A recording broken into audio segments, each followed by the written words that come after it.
Welcome to Sure as Shade. Hey, I'm Shade.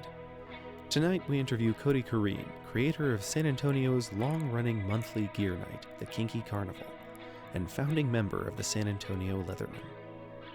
Thanks for having me. I really do appreciate it. First of all, so that everybody can get to know you better, what are your preferred handles or the social media you live on? Sure. You can look me up on one of two things.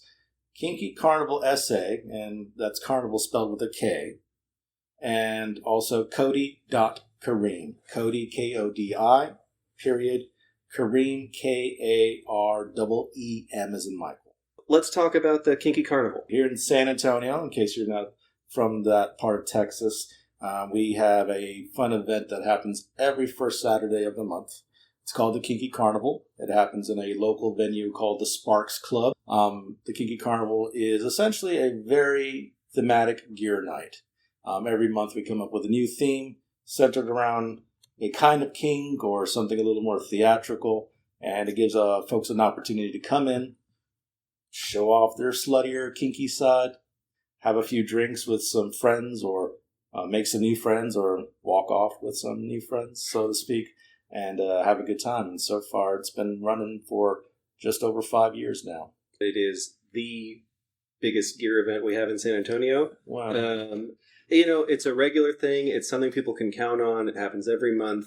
There's always a different interesting theme. This month, it was lumberjacks, which was a big success. It was a sea of flannel. How do you come up with the themes? What's that process like? I've been trying to really focus on inviting the kink community to feel welcomed at this event. So I try to walk the line between a kink theme, such as leather or even rubber, and something a little more interesting, like this is one of the first times I'm doing this. I'm going to do a Pokemon kink theme this year. How did you get started making the Kinky Karnival? What was your motivation? The motivation was that I had no more gear nights in San Antonio to go to. We had a bar here in San Antonio that no longer exists. It's called the Annex. For us baby gays, that was a place where we were learning about ourselves, trying out different things like kink. That's where I was introduced to my first pups. This is well over 10 years ago. Unfortunately, the Annex, like a lot of gay bars in the 21st century, ran into some financial issues, and it was off and on, open sometimes. And it was our only last place to really have a gear night in San Antonio for a very long time. And unfortunately, boom, they just closed. In the summer of 2019, me and a bartender friend of mine named Mark went out drinking.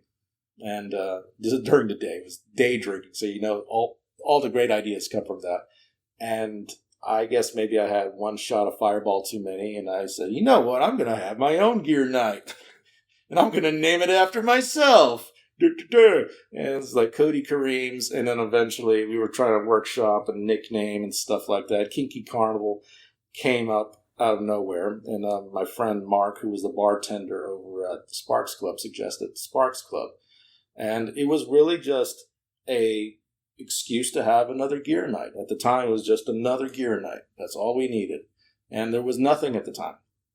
And I still remember that very first Kinky Karnival. It was November of 2019. And it was like a handful of people. It was like 15 to 20 of my friends, people that knew me, and they didn't know what to expect. They just knew, okay, we'll just wear something slutty and all that stuff. And then month by month, it started to grow, and it became what it is now. I like that it is at Sparks because it's off the strip, so it's a little bit by itself. It's so tucked away that it does feel like we are in our own little space for at least a 6 to 8 hour period. So yes, I do like it's tucked away from the main strip of downtown San Antonio. Maybe not every theme is something that we're all going to be able to fit into, but that does not mean you don't get to come.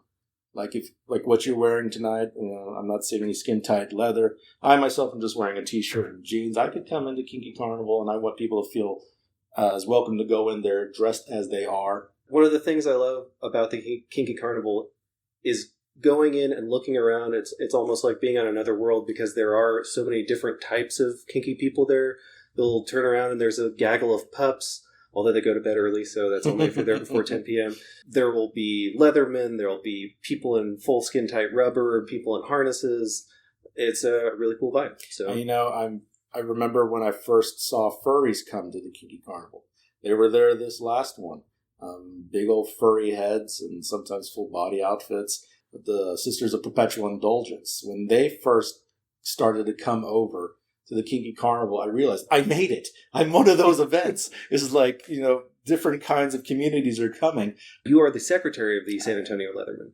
I am that. How did that get started? How did you get involved in that? Well, we can't talk about the Kinky Carnival without talking about Joe Lyons, our club president.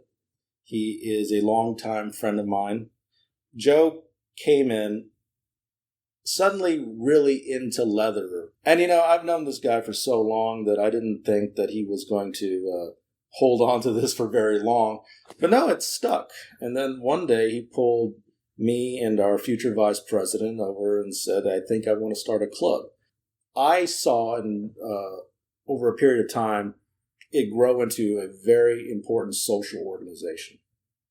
I'll admit in the early days I didn't know what to really make of it.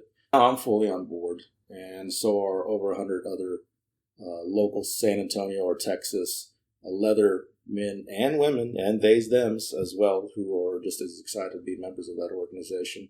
A lot of that early days of the Leathermen started at the Kinky Carnival so that a handful of leather guys could come wearing what makes them feel comfortable, feel accepted. And fortunately, enough of them got together and said, let's go and start an organization. For those at home who don't know, what kind of things do the San Antonio Leathermen do? Well, we are a group of leather enthusiasts here in San Antonio who love and celebrate all things leather. A lot of us do our own leather working. We share ideas on leather repair, leather care, even leather design and things like that. And then also we have become an organization that cares very much about its camaraderie amongst one another. We now start doing things like go to the movies. In fact, we have you to thank for our movie night, and we appreciate that.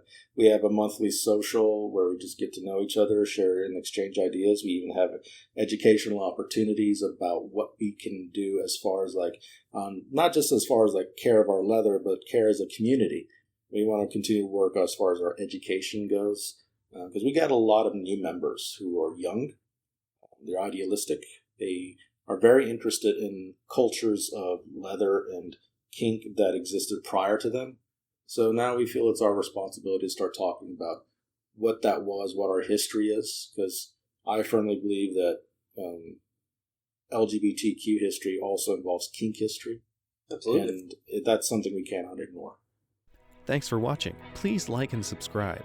Up next, we explore Kareem's sexuality and his experience of coming out in Texas. Check it out in the next episode of Sure as Shade.